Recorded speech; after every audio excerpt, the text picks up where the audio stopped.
Assalamualaikum warahmatullahi wabarakatuh. Alhamdulillah rabbil alamin, hamdan hamidin, hamdan zakirin. Allahumma salli wa sallim wa barik ala maulana Muhammad wa ala alihi wa ala jami'il anbiya wal mursalin. وعلى جبريل وميكائيل وإسرافيل وملك الموت وحملة العرش وعلى الملائكة أجمعين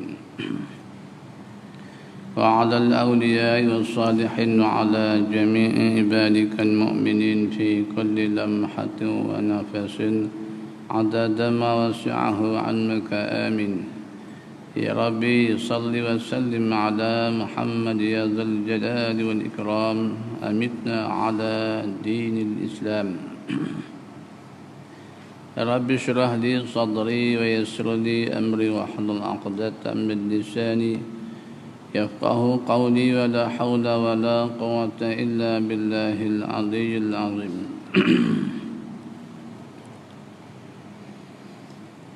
Alhamdulillah wa syukurillah. Syukur kita kepada Allah Subhanahu wa taala dengan taufik diberikan oleh Allah Subhanahu wa taala dapat kita menyambung balik pengajian kitab Matlul Badrain wa Majma'ul Bahrain. Insyaallah pada malam ini menyambung muka surat 46 kenaan solat Jumaat.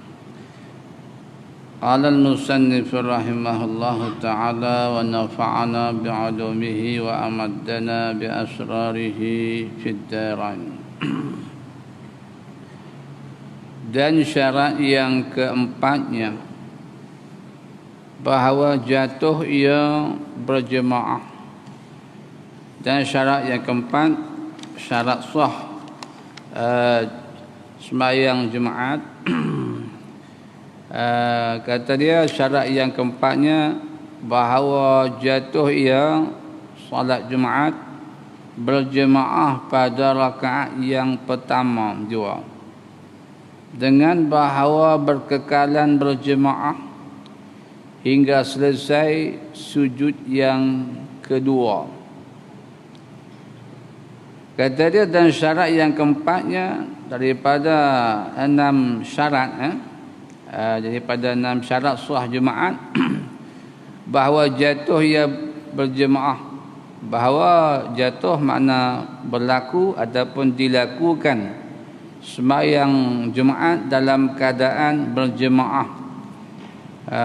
Jadi sembahyang Jumaat dengan jemaah kita 40 orang campur dengan tok imam, itu atas qaul yang mu'tamad. Jadi berjemaah dengan 40 orang tadi campur dengan tok imam. Adapun qaul yang kedua bagi mazhab kita Asy-Syafi'i, 40 orang tu tak campur dengan tok imam, mana 41 dah kira. Jadi qaul yang mu'tamad 40 kira dengan tok imam sekali. Jadi qaul kedua 40 makmum campur dengan tok imam 41 dah maknanya. Itu mazhab imam kita Asy-Syafi'i seperti mana di Malaysia kita ni. Jadi kita kata 40 orang campur dengan tok imam tu dilakukan dalam keadaan berjemaah. Kalau gitu jemaahnya kira pada rakaat yang pertama juga. Jadi pada rakaat yang pertama juga dengan bahawa berkekalan berjemaah hingga selesai sujud yang kedua. Ini sujud yang kedua daripada rakaat yang pertama. Jadi sujud yang kedua daripada rakaat yang pertama, bukan sujud kedua pada rakaat yang kedua. Begitu juga kalau kita sembahyang jamaah. Jadi sembahyang jamaah 5 waktu fardu kifayah. Kalau mu'tamad di sisi Imam An-Nawawi, dia pegang qaul yang mu'tamad isi imam Nabi sembahyang jemaah fardu kifayah. Jadi kalau gitu fardu kifayahnya adakah dua rakaat atau satu rakaatnya? Maka jawabnya dikira fardu kifayah tu pada rakaat yang pertama. Jadi masuk rakaat yang kedua para makmumnya niat mufaraqah. Tapi janganlah buat macam tu kan.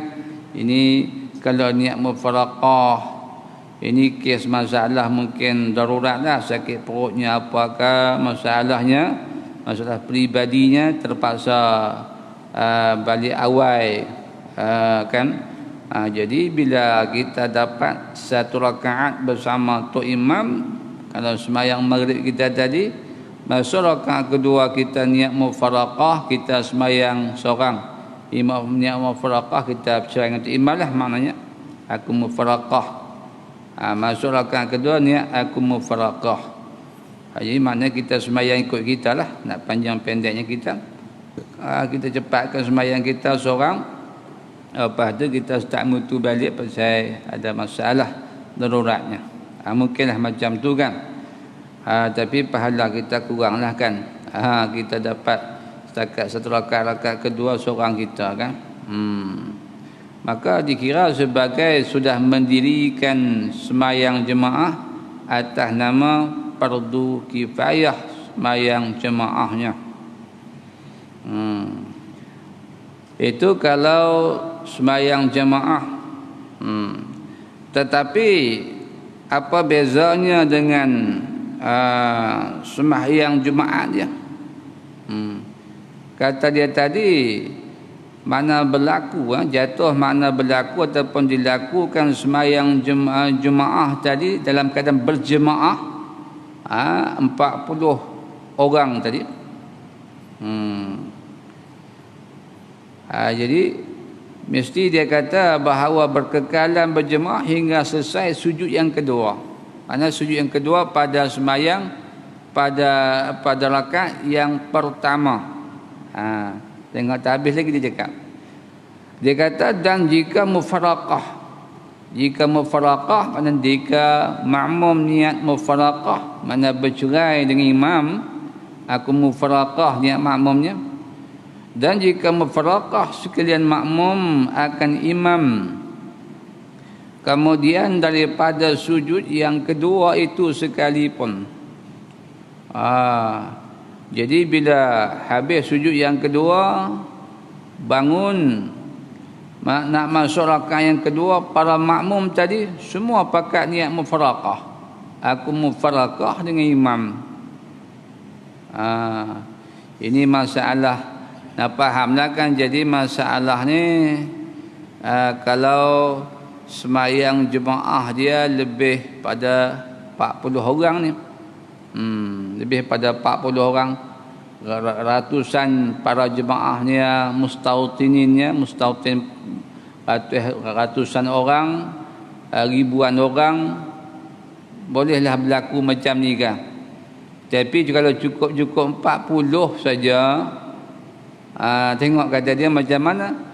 Bersalahan bilangan 40. Bilangan cukup 40 campur dengan tu imam tu kan.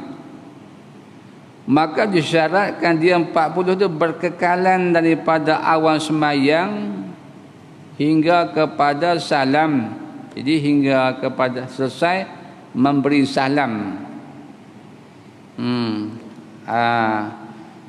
Jadi berkesimpulan masalahnya kita sembahyang Jumaat wajib dengan berjemaah. Sah dia dengan berjemaah. Berbeza dengan sembahyang fardu kita, sah sembahyang fardu kita dengan tidak berjemaah.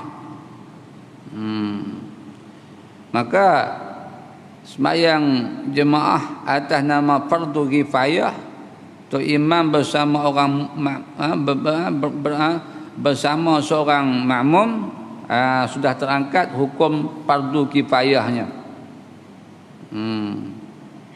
Jadi sekiranya kalau buat dengan tak berjemaah main seorang, sah kata sah? Jawab dia sah lah sembahyang fardu 5 waktu ni.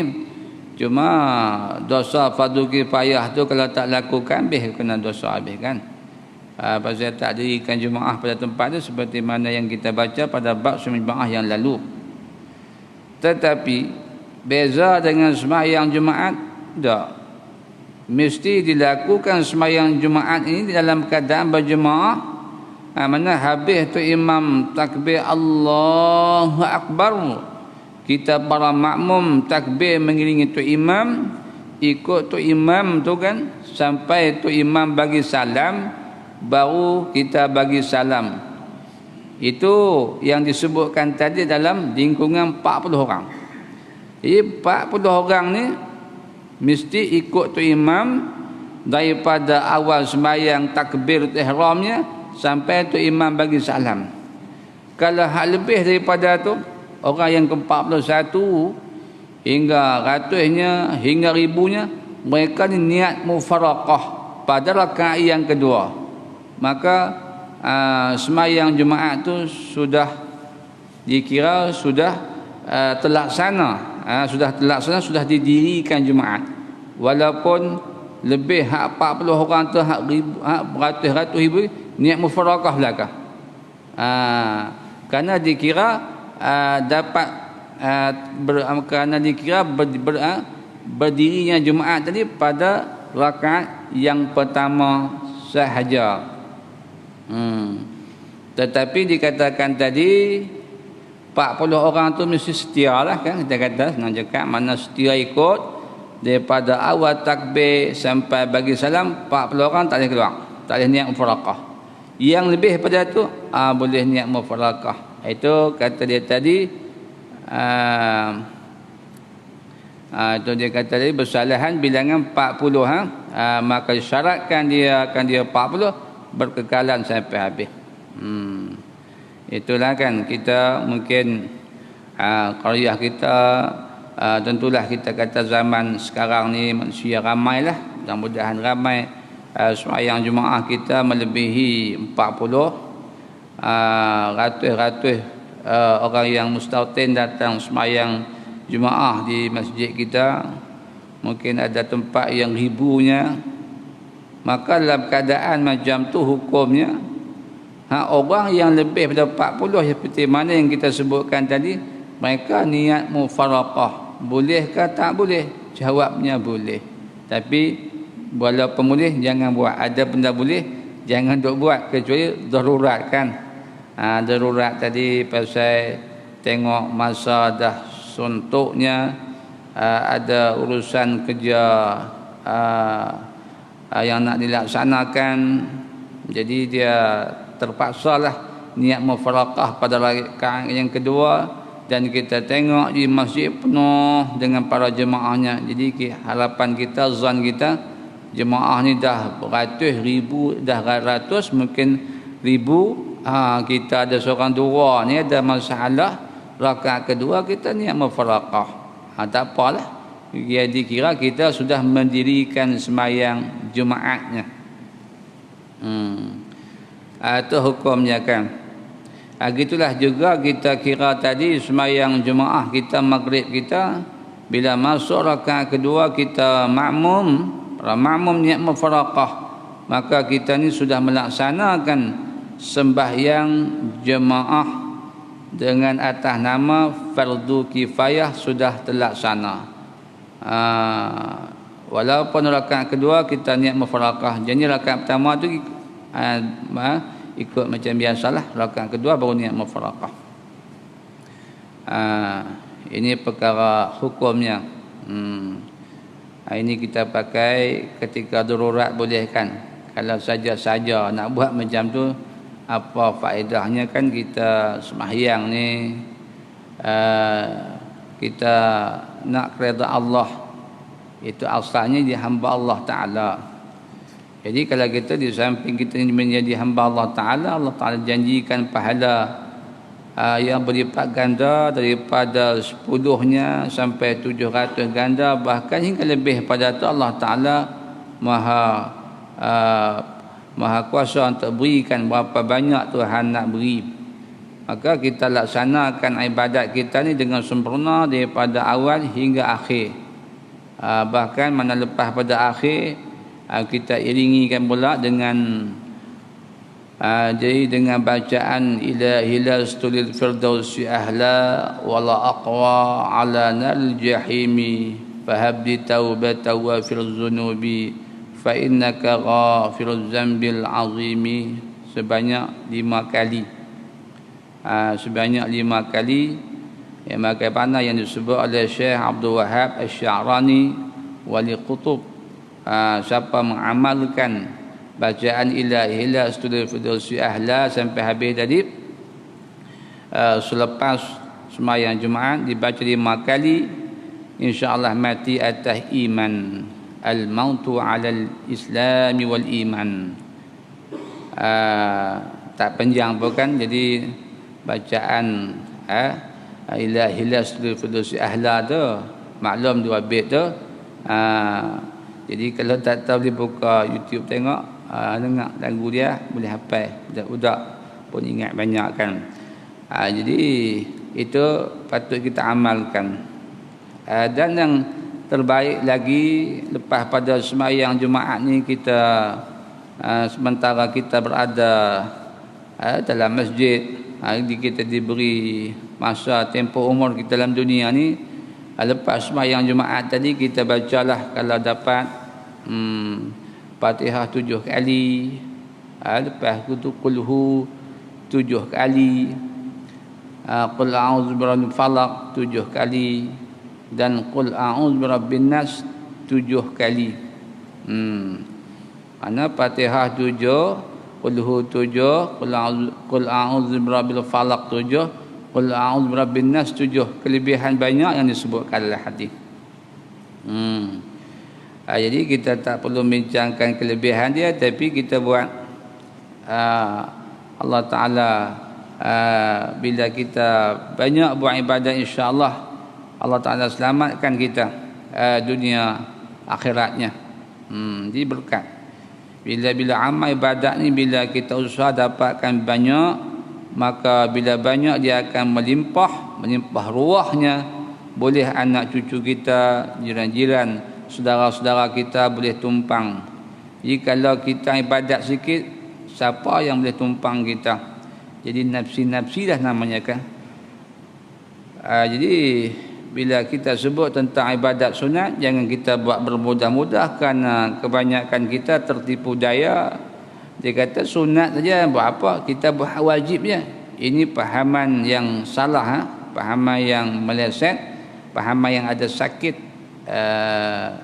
Jadi bila sebut sunat, sama ada sembahyang sunatnya, zikirnya, apa amalannya, kita usahalah buat, walaupun tak semua, buat sebahagian, jangan tinggal semua. Kerana bila kita jaga ada adab perkara sunat, sama ada sembahyang sunatnya, zikirnya apa, maka insya-Allah amalan fardu kita, sembahyang fardu kita, kewajipan yang Tuhan wajibkan ke atas kita sempurna. Jadi sempurna dengan berkat kita banyak beribadat perkara-perkara hak sunat. Jadi kalau sebagai tempat di masjidnya, lepas sembahyang Jumaat baca tu kan, baca ila hilal stulil firdausi ahla dia. Jadi elok baca yang tu kan. Walaupun tak faham makna, itu ungkapan bahasa-bahasa orang para aulia, para wali. Kalau dihalusi maknanya terlalu dalam lah, makna yang tersirat di situ kan. Jadi bahkan kalau tuan-tuan tengok apa Presiden Indonesia yang keempat tu pun baca ila hilal stulil firdausi ahla Usdul kan. Boleh tanya orang Indonesia lah sendiri kan, siapa ada kawat. Jadi tanya kalau buka di YouTube tak ada suara Mas Gusdul. Jadi nasihat-nasihat dia Presiden Indonesia bukan kepada rakyat Indonesia, bahkan kita semua, kalau dihalusi cantik bahasa dia. Itu bahasa orang-orang yang tarekat sufinya, tapi tidak disedari oleh masyarakat umum yang tidak kenal kesolehan seseorang. Kata dia di sini, dan mereka yang dapat, dia kata, dan mereka yang dapat serakaat serta imam dapatlah Jumaatnya. Jadi bila kita sembahyang tadi, kalau 40 orang tadi, jangan lupa 40 orang tu mesti ikut dia pada awal sampai bagi salam. Hak lebih tu, ada kata tadi kan ada bersalah bilangan 40, hak lebih pada 40 tu depa ikut rakaat pertama saja. Masuk rakaat kedua pakai ni mufarakah, pakai kalau nak balik, kita kata dapat Jumaat ni. Dapat Jumaat ni. Itu kan. Gitu juga yang kita pernah sebut bagaimana kedudukan orang yang mai Jumaat masbuk.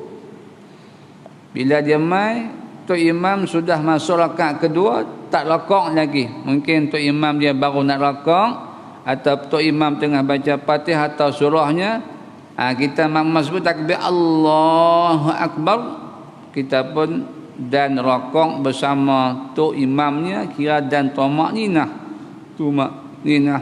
Habis Tok Imam bagi salam, kita tambah satu rakaat lagi. Kita tambah satu rakaat lagi. Habis tu jadilah Jumaat kita. Sebab dapat satu, cerita dapat satu rakaat. Katakan pula masalah, mungkin tak sampailah masalah tu macam tu kan. Kiralah tak ada pun, kira bagi ada jugalah fiqh ni kan. Kita kata kita masbuk fiqh. Kita masbuk tadi, kita mai Tok Imam dah rakaat kedua, pendek cerita kita pun sempatlah rakaat bersama Tok Imam ketika Tok Imam berada pada rakaat yang kedua. Habis itu Tok Imam bagi salam, kita tambah satu rakaat lagi. Ketika kita sedang menambah satu rakaat lagi tadi, ketika kita qiyam untuk baca Fatihah, tiba-tiba ada saudara kita yang masbuk pula. Ingatkan kita aja masbuk, ada lagi orang yang masbuknya. Dia mai duduk belah kanan kita, kan, mungkin dia musafir kok mana kan, dia nak sembahyang Jumaat juga, kenderaan rosak ke apa ke masalah, dia mai dia tengok kita masbuk, dia pun tumpang. Jadi kita tu rakaat kedua lah kan, dia mai takbir Allahu Akbar, turut kita. Mana bila kita masbuk hak awal tadi beri salam, dia masbuk hak yang kemudian ni, masbuk hak nombor 2 ni, dia menambah satu rakaat lagi. Maka orang masbuk yang kedua juga mendapat Jumaat sebab mendapat satu rakaat bersama Tok Imam. Dia berkesinambungan. Jadi dia ada tasalsul ya kan, berderek gitu. Orang mungkin kata tu kalau ada seorang lagi, ketiga pula masbuk ketiga masbuk kedua tadi tengah menambah satu rakaat dia lagi, tiba-tiba mai pula masbuk ketiga takbir Allahu Akbar, dan turutlah turut masbuk ni, masbuk ketiga dia turut orang yang masbuk kedua, dan satu rakaat dia bagi salam. Yang masbuk ketiga tambah lagi satu rakaat, dapatlah Jumaatnya. Ini nak cerita kata mereka yang dapat serakaat serta imam dapatlah Jumaatnya. Tapi mungkinlah tak sampai masalah macam itulah. Jadi jangan pula kita mungkin ada ketika mana-mana sibukkan kita sampai masjid, kita tengok Tok Imam dah habis duduk sembahyang Jumaat, kita kena motor start motor balik. Jadi kita meninggalkan Jumaat lah maknanya. Kita mai tengok Tok Imam dah masuk rakaat pertama kedua, kita kata tak jadi ada ni rakaat kedua je kan. Kita pun kena motor balik. Mana kes macam ni macam mana? Kita meninggalkan Jumaat berdosa besar lah, meninggal Jumaat. Ini kita kena fahamnya. Kalau berkata, ini pun kita pernah sebut, ulangan masalah dia Jumaat ni. Kalau kita sampai kita masbuk ni, kita terlalu masbuk sangat. Jadi kita sampai ke masjid hari Jumaat, Tok Imam pada rakaat yang kedua, tetapi Tok Imam tadi dah kata Sami Allahu liman hamidah. Pendek kata gitu kan. Jadi Tok Imam pada rakaat kedua sudah kata Sami Allahu liman hamidah. Jadi kita makmum baru takbir Allahu Akbar. Niatnya Jumaat macam biasalah. Niat Jumaat macam biasa 2 rakaat tu maklum. Habis Tok Imam beri salam, kita mesti tambah bukan 2 tapi tambah 4. Kenapa? Kerana kita makmum tadi tidak mendapat 1 rakaat bersama imam Jumaat. Kerana kita makmum tidak mendapat 1 rakaat bersama imam Jumaat. Sebab tu kita dia kata mereka yang dapat serakaat seimam dapatlah Jumaatnya. Dia tak dapat Jumaat, mana tadi dah kata rakaat kedua tu imam Sami Allahu liman hamidah, habis tak dapat rakaat. Jadi apa? Habis tu imam bagi salam, kita masbuk macam tu tambah 4 rakaat. Jadi niat Jumaat perbuatannya zuhur 4 rakaat. Jangan faham kita kena niat zuhur, jangan niat zuhur pula. Jangan duk faham salah gitu kan. Dah buat 4 rakaat kita niat zuhur? Tidak. Bukan makna macam tu. Niat macam tu lah. Niat tak berubah, cuma yang berubah rakaat 2 jadi 4. Faham belok kan? Jadi jangan tergalih. Itu yang keempat. Syarat keempat kata dia dan kelimanya, dan kelima daripada syarat-syarat sah Jumaat itu bahawa adalah jemaah. Jadi jemaah pada Jumaat 40 orang ahli Jumaah, 40 orang ahli Jumaah. Jikalau dengan imam sekalipun, mereka ni syaratnya Jumaat mesti dilakukan dengan 40 orang ahli Jumaat. Jadi ahli Jumaat ni maknanya orang yang baligh, orang yang mustautin, orang yang bertanah hayak di situ. Di kampung halaman dia di situ. Dia bertanah hayak itu, buat rumah bertanah hayak situ kan. Dia takkan pindah ke tempat lain dah. Ni baru masuk 40. Kalau orang yang duduk sewa di situ walaupun 10 tahun dia sewa di situ, tak masuk bilangan Jumaat. Jangan kira dengan dia. Dia hanya wajib pergi Jumaat. Dia wajib pergi Jumaat sebab dia mukim di situ bertahun-tahun lamanya. Tapi dia tak masuk bilangan Jumaat kerana dia bukan mustautin. Jadi mustautin orang bertanah ayak, ataupun kita bertanah ayak, maklumlah kita buat rumah tentu qaryah kita situlah. Ataupun kita ni jarang-jarang kita balik ke kampung halaman tanah ayak kita asal, kita dah tak duduk kat kampung mak ayah kita. Tu kira mustautin juga tu. Dia kembali pada asal. Jadi kita tak duduklah, kita kata di apa kita kata Alustang. Jadi dia tak duduk ke Alustang, kampung dia belah Alustang. Dia balik hari Jumaat. Jadi qaryah yang kampung dia Alustang tu, bila dia sampai dikira mustautin sebab dia asal situ kan. Itu kembali kepada asal. Ada hukum fiqahnya, kaedah kembali pada asal. Apa hal? Tengok pada asal. Kalau tak ada asal tak ada. Ini pada asal ada asal. Walaupun kita tinggal dah berpuluh-puluh tahun kampung halamannya. Jadi kata dia sini dalam kalimah jemaat 40. Ya, campur dengan jikalau dengan imam sekalipun. Jikalau bilangan 40 jemaat campur dengan imam, itu atas qaul yang muktamad. 40 tu campur dengan tu imam. Adapun qaul yang kedua kita sebut tadi dalam mazhab Syafi'i juga, 40 tu tak kira, tak campur dengan tu imam. Kalau campur dengan tu 41, jadi 40. Jadi 41. Itu kita pegang qaul yang muktamad, itu qaul jahat 40 campur dengan tu imam. Jadi mazhab Hanbali 50. Ada qaul lagi kata lebih pada tu lagi kan. Jadi qaul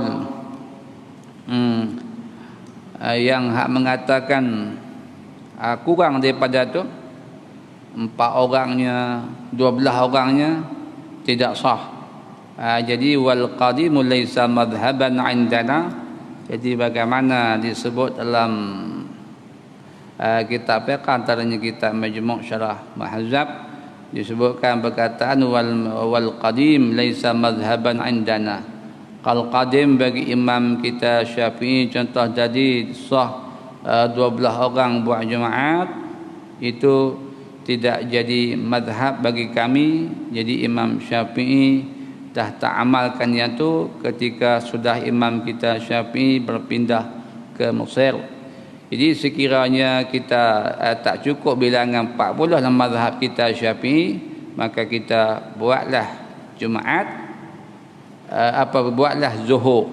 Kita kata tengok-tengok 39 je, seorang lagi dia tak boleh mai, dia sakit ke mana, dia musafir. Jadi kita 39 buat Zuhur lah. Tapi bagaimana masalah yang kita sebut dahulu, tak cukup bilangan, tiba-tiba kita dengar. Jadi kita dengar di kampung kita dekat dengan masjid kampung sebelah, dengar bang Jumaat ke kampung kita, hak tu kita pergi Jumaat tempat-tempat lah. Kita tak buat Zuhur tempat kita, tapi buat Jumaat tempat tumpang masjid lepas akan pasal kita 39 katanya. Jadi ahli Jumaat ni mestilah bukan setakat dia baligh, bukan setakat dia mustatir yang kita maklum, tetapi dikira juga ahli Jumaat ni orang yang antara perkaranya mesti orang tadi sembahyang sah, sembahyang diri sah sembahyang. Dengan makna kalau baca Fatihah dia betul. Kalau baca Fatihah betul. Kalau dia baca, kalau sembahyang dia betul. Rukun 13 tu dia buat betul lah. Ni sembahyang tak tumak nina, tak masuk bilangan Jumaat orang tu. Dengan sembahyangnya dengan Fatihahnya, tahiyatnya tak betul. Takbirnya tak betul. Sembahyang, orang sembahyang ni ada qasad ta'arud ta'ayun. Dia sembahyang dia tak tahu niat, dia pakai takbir tanpa niat, tak masuk bilangan ahlul jemaah 40 tu. Terkeluar daripada bilangan dia. Itu dia kata tadi 40 orang ahlul jemaah. Jadi ahli jemaah tu ada 40 orang yang boleh terima sembahyang dia, boleh terima bacaan dia, selain dia pada mustautin. Maka dia kata maka syarat tiap-tiap daripada 40 itu sah sembahyang bagi dirinya, dia kata sini. Jadi antara syarat 40 tadi, 40 orang yang mendirikan jemaah, syarat dia sah sembahyangnya. Sah sembahyangnya orang ahli jemaah tadi bagi dirinya. Kalau dia sembahyang sah tak? Tengok kan. Dia semayang sah. Ni orang sebut baca qira, dia sira. Tak sah. Dia sembahyang, dia buat perkara hak batal sembahyang. Orang dah bagi tahu dah, buat macam tu batal sembahyang. Dia kata dak, kan. Jadi contoh hak batal sembahyang bagaimana yang sebut oleh Syekh Ibn Hajar Al-Haytami. Kita juga terdapat dalam kitab-kitab Jawi kita, patah lagi kitab-kitab Arabnya. Jadi kalau takbir Allahu Akbar, batal, tak sah sembahyang. Itu contoh antara tak sah sembahyang dirinya. Bukan sekat tak betul Fatihah, tak betul tahiyat, tak betul salam, tapi sembahyang dia tak betul dengan dia buat perkara hak batal sembahyang. Allahu Akbar. Jadi kepala tu tak suruh gerak pun. Adakah kita disuruh hanggup-hanggup kepala sembahyang? Tak disuruh. Yang disuruh tumpukan pandangan mata kita kepada tempat sujud, kecuali ketika kata illallah, asyhadu alla ilaha illallah. Jadi ketika kata illallah, pandangan mata kita tengok pada jari telunjuk. Tengok tunjuk. Sebelum tu dah tengok tempat sujud. Bukan tengok atas, tengok tempat sujud. Ini perkaranya. Jadi itu. Jadi kalau tadi yang kita kata Allahu Akbar, jadi bila kepala bergerak, dua tangan ni sunat angkat, dua campur satu, jadi tiga pergerakan berturut-turut, batal. Terbatal. Jadi kita banyak pakai Syekh Ibn Hajar Al-Haytami. Yang Syekh Ibn Hajar Al-Haytami, dia orang Mesir, kemudian dia datang buat kerja haji di Mekahnya, kemudian balik ke Mesirnya, kemudian datang pula buat kerja haji dengan anak isteri dia, datang kemudian pula duduk mustautin dan meninggal di kuburan Kubur Ma'la. Jadi pada abad yang ke-9 Syekh Ibn Hajar Al-Haytami. Jadi 33 tahun berada di Mekah. Maka maklumlah kita, khususnya kita orang belah tanah Melayu zaman dulu, zaman dulu kala lah, mungkin zaman Hang Tuah ke zaman sebelum tu lagi, lebih kurang zaman tu lah, zaman Empire Melaka kita kata, lebih kurang sudah berjumpa dengan Syekh Ibn Hajar Al-Haytami. Gitu kan. Jadi kata dia di sini, maka syarat tiap-tiap daripada 40 itu sah sembahyang bagi dirinya, dan jika tiada sah keadaannya jadi imam, dan jika tiada sah keadaannya, keadaannya ahli jemaat tadi, jadi imam bagi kaum itu sekalipun, dia tak layak jadi imam. Mana tak layak ni bukan dia pasal apa, pasal dia tak sah. Kalau jadi imam dia tak sah. Banyaklah masalah dia kan. Jadi antara masalah dia mungkin tak berlaku dah kita pasal ayak banyak. Alhamdulillah manusia ni ada ayak. Hujan telah lah kan. Kalau kita naik gunung Jurai pun ayak banyak, duduk kat bawah ni pun ayak banyak. Ini cerita mungkin kita kata orang yang istinja dengan batu. Istinja dengan batu, bagaimana bab istinja yang telah kita baca sekian lama dalam kitab kita ni dulu kan, hukum hakamnya.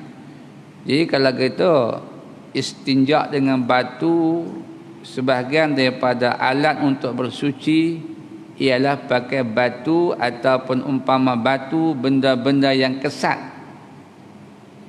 benda yang hak menanggalkan najis lah, kesat tau kan. Jadi lah ni kita kata ayak ada ke ayak tak ada ke, dia nak cuba istinja dengan batu, tapi adalah syarat-syarat dia jangan cirit apalah kan, dengan meleleh atau kan. Dia keluar dan tunduk tanpa dia istinja dengan batu 3 biji batu atau lebih. Habis dia istinja dengan batu. Habis dia istinja dengan batu, katakan dia tak pakai ayak. Pakai ayak malulah, cuci dah tu, tidak tak bahalkan dah. Ini pakai batu saja. Jadi dia pakai batu, istinja dengan batu, yang mana kita bincang lepas istinja tu. Mana najis itu hilanglah pakai istinja batu. Tapi kesan dia punya asal dia tu tak hilang. Kalau kita pakai ayak, najis dan kesan najis itu hilang. Tapi kalau kita pakai batu, dia cuma hilang najis, tapi kesan dia tu dia panggil bahasa panggil asal tidak hilang. Maka kes masalah macam ni, lepas kita kata kita senyap dengan batu, kita pun semayang maghrib tadi, kita wuduk semayang, sah tak semayang kita? Berak tak basuh ni kan, nak cakap berak tak basuh, tapi dia basuh dengan batu, istinja dengan batu, sahlah semayang dia, semayang maghrib sah. Ni dia panggil dia kata, dan jika tiada sah keadaannya imam, tapi imam tak boleh, tak sah orang yang semayang batu di tok imam. Makmum okey saja, semayang seorang lagi lah kan. Jadi tak berlaku pada kita. Alhamdulillah bumi kita ni banyak ayaknya, barakah bumi ni. Banyak ayak, banyak tumbuhannya, macam-macam buah kayunya. Jadi kita tak asal macam tu kan. Tapi kalau masalah macam tu tak berlaku di negara kita, mungkin luar negeri kita kata, luar-luar sana, dia istinja dengan batu, ayak dia tak pakai, kemudian dia sembahyang wuduk, dia semayang, sah semayang, tapi imam tak boleh, dia tak boleh itu imam. Ini antara maksudnya kan, antara perkara yang perlu dijelaskan situ lah. Dan mungkin masalahnya berlaku masalah satu orang yang sah semayang diri dia, tapi kalau di imam tak boleh, macam mana kan? Jadi dia sudah belajar baca Quran, tajwidnya, baca Quran wajib bertajwid, makhrajnya betul elok, tapi bila sebut ra, dia tak boleh sebut ra, dia sebut sira. Orang membaca sirata, dia sirata. Kalau ada macam tu minta maaf ya.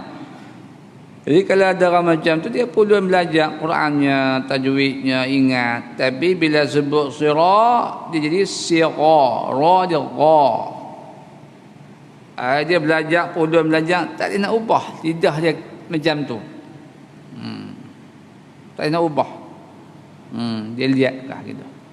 Jadi dia sah semayang dia, tapi jangan suruh jadi imam. Kalau dia di imam, kita tak sah, dia sah, imam pun tak apa. Kalau gitu, orang yang sebut sira, orang sebut sira, dia sebut sira. Orang yang main tadi isinya dengan batu, dia kata masuklah bilangan 40, masuk lah dengan syarat-syarat tadi kan, dia mustautin apa tadi kan.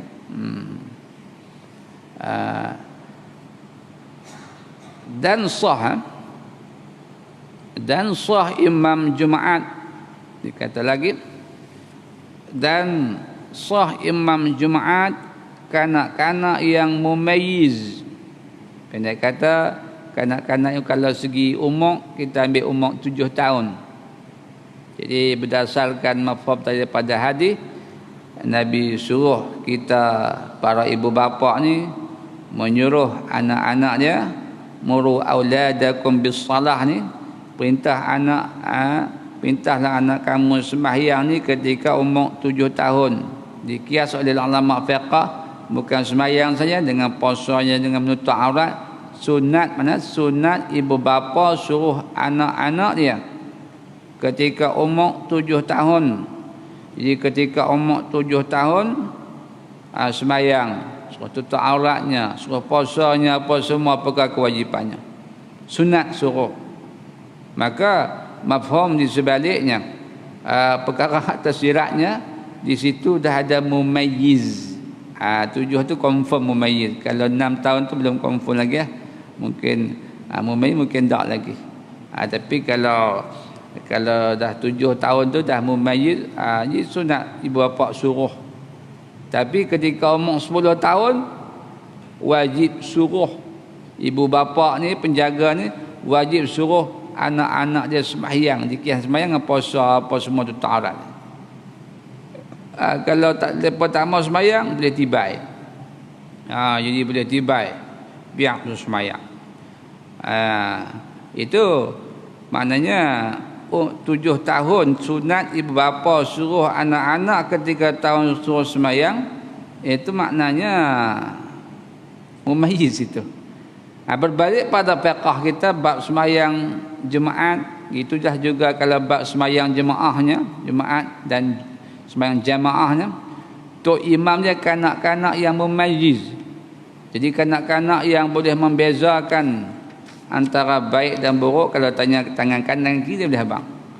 Kalau orang bagi salam, setengah ulama mentafsirkan kalau bagi salam dia boleh jawab. Dia pandai bagi salam, dia boleh jawab salam. Dia boleh basuh berak kencing sendiri, mandi sendiri, basuh berak kencing sendiri. Cuma tak pandai masak je. Jadi itu dia panggil mumayyiz. Jadi bila dia mumayyiz, jadi dia berkhatan. Syarat dia berkhatan lah kan. Jadi kalau tak berkhatan, kerana lelaki tak berkhatan itu imam mana sah. Berkhatan ni. Dan orang yang musyafir. Jadi orang musyafir juga boleh jadi tu imam Jumaat. Tapi dengan syaratnya imam musyafir dengan khutbah. Kita kata tok-tok guru mana-mana mai tempat masjid kita, syekhnya, maulananya, kiainya, apa semua mai tempat kita, kita nak ambil berkat dengan ulama-ulama yang datang ke tempat kita. Maka orang musafir jauh tadi, ulama yang musafir jauh mendatang ke tempat kita, syarat dia dengar khutbah. Dan dia dengar khutbah dengan dia tak tidur. Dia kalau dengar khutbah sama ada musafir kata musafir, dengar dengan tidur tu tak masuk, tak boleh masuk bilangan 40. Kita kata musafir. Masalah musafir tadi, jadi masalah musafir tadi boleh jadi imam, tapi syarat dia kena dengar khutbah, dua-dua khutbah, jangan tidur. Kalau sebaliknya, walaupun dia daripada alamat besar daripada luar datang tempat kita, dia sampai tu ketika khutbah dah berjalan dah. Mungkin khutbah kedua kita tengok kenaikan minta dia jadi tu imam, kita katakan jawabnya tak boleh, tak sah, sebab dia tak dengar khutbah. Jadi kalau kita musafir ni hak dengar khutbah dan sahaya orang, kita panggil hamba abdi kan,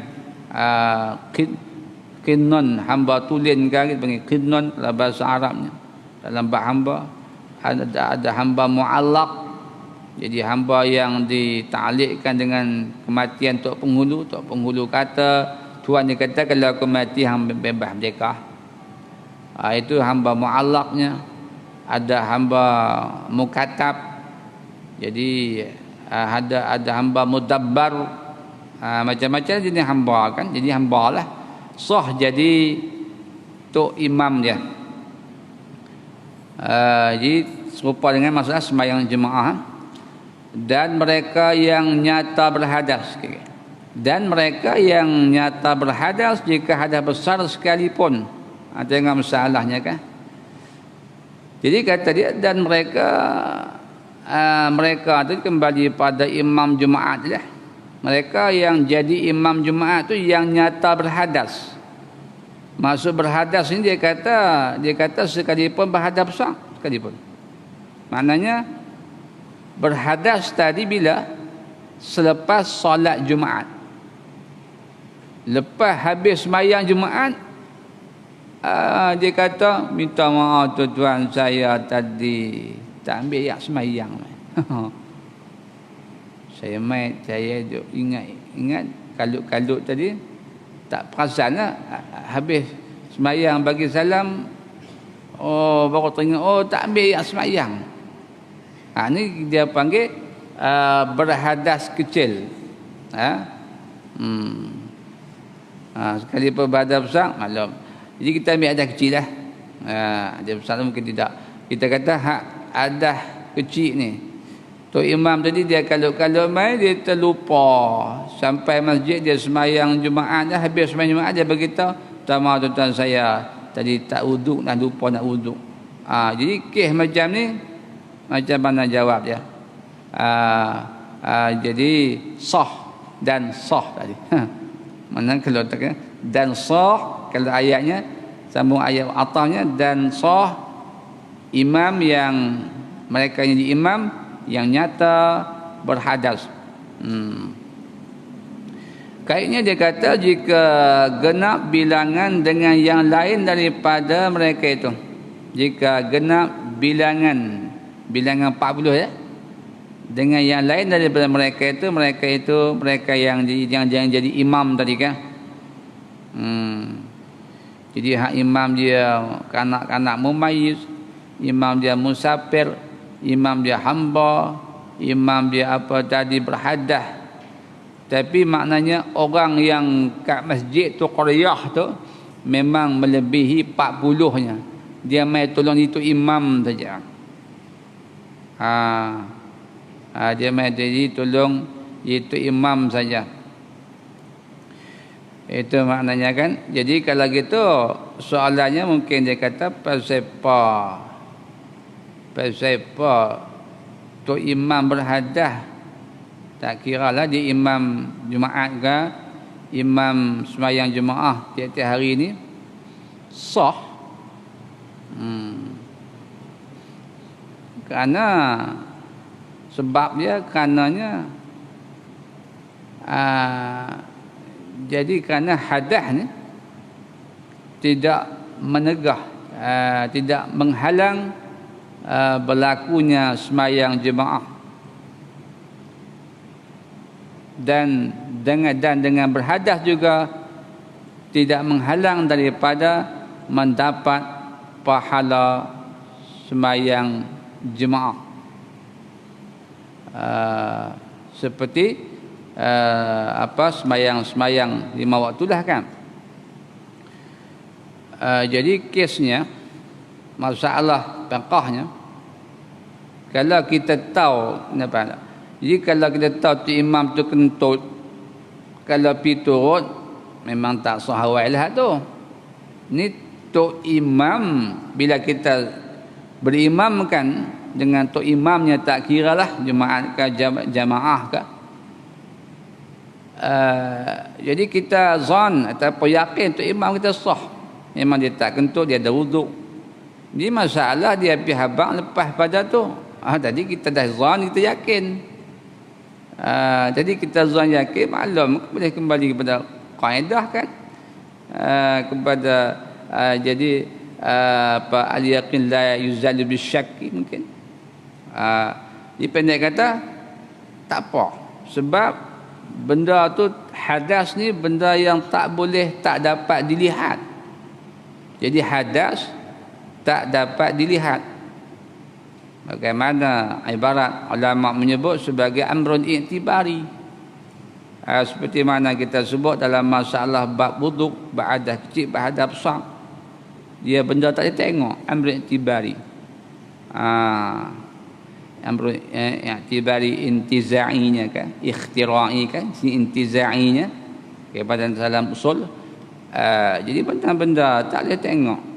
Sebab tu bila benda tak boleh tengok, kita antara kita niat mengangkat hadas sahaja, niat wuduk kita niat, antaranya kita niat sahaja aku mengangkat hadas kecil, sahaja aku mengangkat hadas kecil. Mungkin ada orang komen, dia kata apa nak terjemah mengangkat hadas, tak faham mengangkat hadas tu. Kata saja aku buang hadas. Ini cakap yang tak betul, yang kita tak boleh pakai. Orang cakap macam tu. Sebab ulama menterjemahkan daripada nawaitu rafa'al hadasil asghar, niat dalam bahasa Melayu kita, sahaja aku mengangkat hadas kecil, dengan mana sahaja aku mengangkat hukum hadas kecil. Mengangkat hadas kecil dengan makna hazar mudhamnya, mengangkat hukum hadas kecil. Kita tengok berhenti tantu, kata dia jadi ringkas masalahnya. Jadi katakan berlaku masalahnya pada baru-baru ini, kita kata tok imamnya lepas sembahyang Jumaat, dia kata minta maaf tuan-tuan, saya terlupa nak wuduk mai tadi ni, baru teringat. Jadi kalau gitu kita para makmum, kita para jemaah dah lebih 40 orang ni, beratus-ratus ribu ni, sah Jumaat kita, tok imam tak sah. Tok imam sila buat sembahyang zuhur seorang-seorang. Sila buat sembahyang zuhur seorang-seorang, kerana kita makmum sudah mendapat pahala jemaah dan dapat pahala Jumaat. Dan dengan sebab perbuatan tok imam yang tersembunyi macam tu, tetap dihukumkan sembahyang kita para jemaah sah, dia yang tak sahnya. Adapun jika tiada genap bilangan melainkan dengan mereka itu. Habis lagi.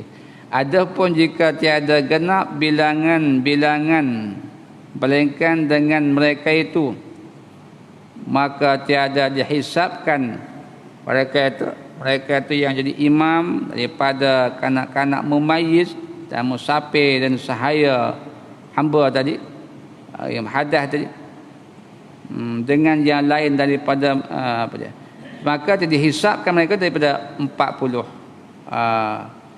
Jadi maknanya dia kata adapun jika tidak genap bilangan, jadi tak genap, tak cukup bilangan 40, melainkan bilangan 40 kena kira dengan mereka tu, kena kira dengan orang musafir baru cukup 40, kena kira dengan sahaya baru cukup 40, maka hak ni tidak sah. Jadi bila bilangan tu 39 campur dengan tu imam musafir 40, ni tak sah lah. Ni tidak sah. Mesti jemaah kita 40 ke atas, mai musafir tak masuk bilangan 40, boleh jadi tu imam. Dan ketahui olehmu jika kurang bilangan mereka itu. Panjang lagi nah. InsyaAllah kita sambung tentu. Wallahu wa rasuluhu a'lam. Jadi kita sambung betul adapun, insyaallah. Wallahu rasuluhu a'lam. Bismillahirrahmanirrahim. Alhamdulillahirabbil alamin. Allahumma iftah lana abwaabal khair wa abwaabal rizqi wa abwaabal 'ilmi wa abwaabal rahmah. Allahumma bikramika anta ghafir lana ولوالدينا ولمشايخنا ولمن قرأ علينا وقرأنا عليه واستفاد منا واستفدنا منه برحمتك وكرامك إحسانك وجودك وأن تجعل ما قرأناه لوجهك الكريم خالصا وصلى الله على سيدنا محمد وعلى آله وصحبه أجمعين والحمد لله رب العالمين.